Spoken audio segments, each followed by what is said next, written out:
The traditional purpose of education reflects the mastery-based learning instructional strategy. Mastery-based learning is an instructional strategy where the students must be taught on his or her precise instructional level.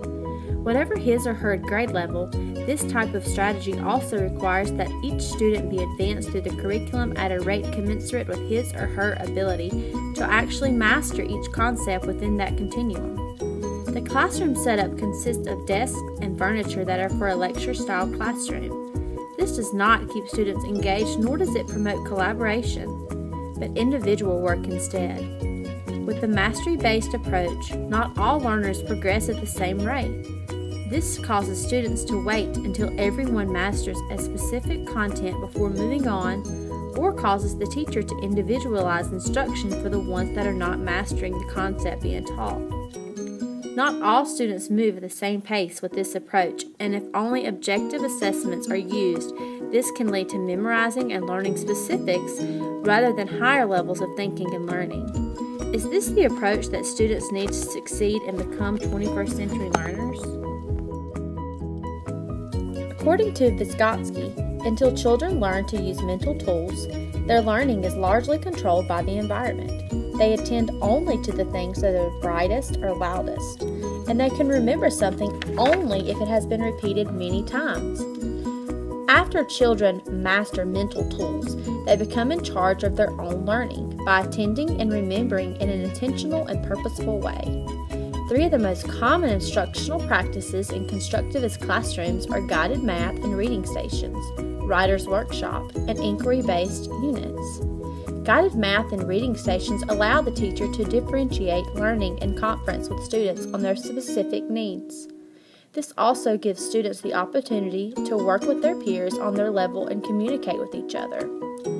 Writer's Workshop focuses entirely on the students, where they are learning through the teacher modeling, showing and reading mentor text, and using their writer's toolbox to create original works to share with their peers. Lastly, inquiry promotes collaboration, critical thinking, communication, and creativity.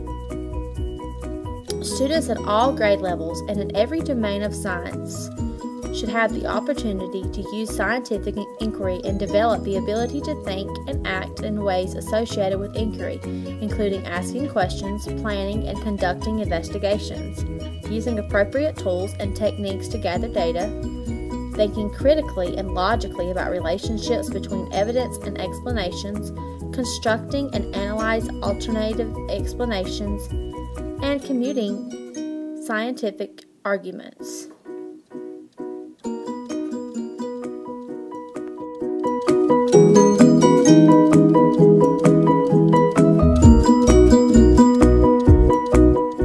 A traditional lesson. Students learn best when work is appropriately challenging and engaging. I would design this same lesson with nonfiction text features by having students look at different nonfiction texts in groups, collaborating and communicating with each other on the article they would create.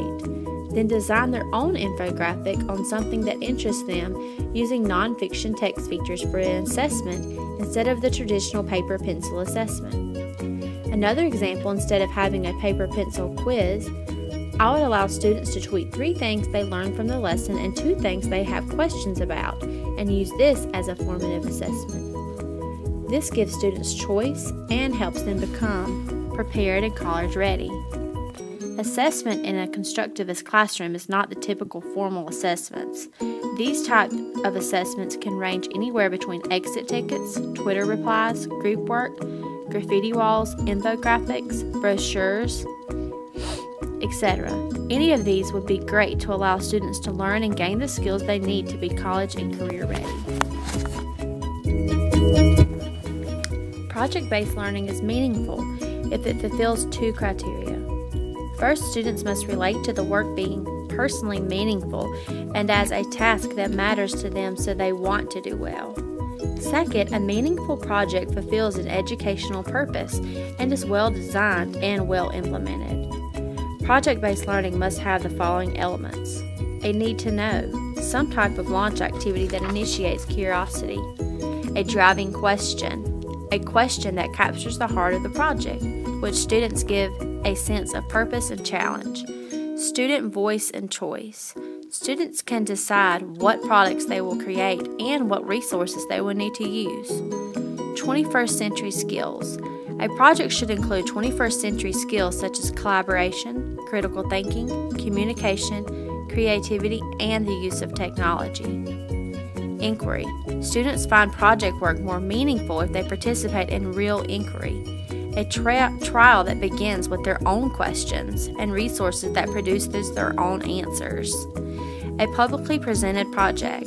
When students present their work to a real audience, they care more about what they are producing. For example, during our last PBL unit, Tread Lightly, we used the launch activity as going to the magical forest and learning all about trees and recycling. This got students interested in what they were doing, and they were eager to get back and begin. We conducted many experiments, read articles, books, and at the end of the project, students had to come up with their own action plan that they believed would change the world. This PBL unit had all the elements listed above and more. Students were constantly engaged, coming up with their own questions and guiding others to solutions. This project showed students that they could make a difference in the world, and it could start right inside the classroom walls. In conclusion, students learn best when instruction is appropriately challenging, based on real-world problems and situations, and work is meaningful and interesting. No one instructional method will work for all students, teachers, or in all subject areas. This is up to instructors to think of ideas as places to start in what works effectively for students. Ultimately, students will refine their inquiry strategy and attain a full answer to the problems we present them with. Inquiry is the next level in learning for the 21st century learner. This model allows students to develop a growth mindset and explore through collaboration, communication, and critical thinking.